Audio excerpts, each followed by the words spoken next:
Never assume someone isn't interested unless they tell you so, or clearly have ghosted you. This came up, and that's more, sounds like a general topic, but it definitely applies to those of us with the alcohol disorder, because we have very low self-esteem coming into the process, and often not only do we lack self-love, people are often self-loathing, so I often think everybody hates them, including themselves. And, I was partially thought of this because I'm filming this beginning of September, so Halloween's popping up everywhere. My favorite costume is a kid in a ghost costume, and then on the front of it is a text string. It says, "Had a great time tonight." The other person says, "Me too," with a smiley face. And same person says, "You free on Friday?" And the next one just says, "Hey." So that same person waiting for a reply, clearly ghosted. But don't assume that. And that is in a dating case, and I've learned a lot of these lessons from dating, but it goes for every aspect of life, business and friendships. When I was in business, I called it the art of subtle stalking. But I would more so email than call, but maybe both, my clients every few days or what have you, and just say, "Hey, you still interested in that?" And especially if I had a reason to think they were interested. Also goes for dates. That I would just assume they were busy. Especially I sold to IT. Those guys are slam. And you keep trying. You're patient. Don't say anything crazy, scary. Again, business or dating. And they'll eventually get back to you. A lot of people, especially in dating, they'll get embarrassed if too much time has gone by. But then if you text them again and say, "Hey, just checking in. If you got busy, no problem. Would just love to hear from you." Amazing how many times that has gotten me a response in the past. I once texted someone, "Hey, great news. I haven't lost hope. How's your week going?" And they ended up replying. So you just never know. And friendship-wise, same thing. I had some friends from college. We weren't insanely, pretty good friends.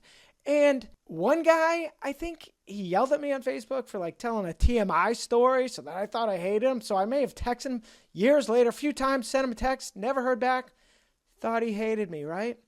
Well, I ended up on a group call with another college friend that roped him in on it.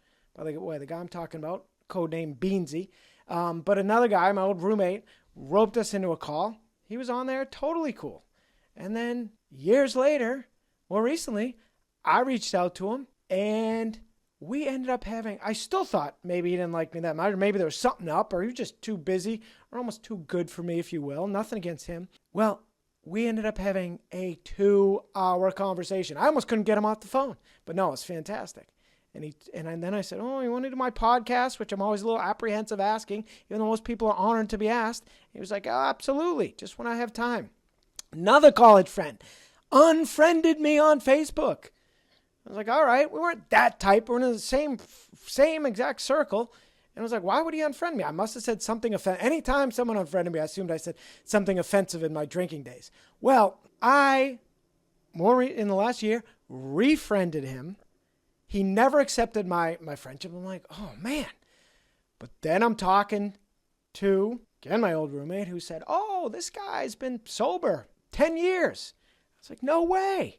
So I didn't even tell him the history of him unfriending me. I just said, "Hey, can you give me his number?"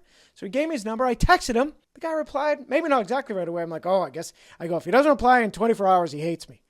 Well, within 12 to 20, he replied. And guess what? We had an hour-long conversation. Unbelievable.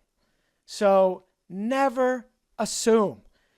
And, sadly, people in going through sobriety, especially struggling early days, will really tend to disappear on you. And I've also had occasions where I thought it might be personal. A friend actually just got back to me recently who totally disappeared, but I kept trying, kept messaging, didn't take it personally, and recently replied and said, "Hey, I fell off the wagon hard, brother. Sorry I didn't answer any of your texts or calls.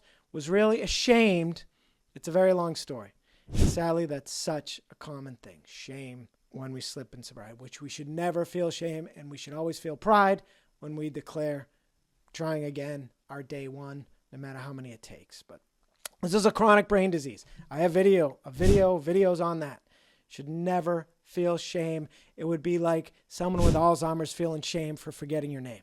It's the same way. And by us feeling shame, that only enables the people in society that don't get it and shame us. So we should not be shaming ourselves. But off topic.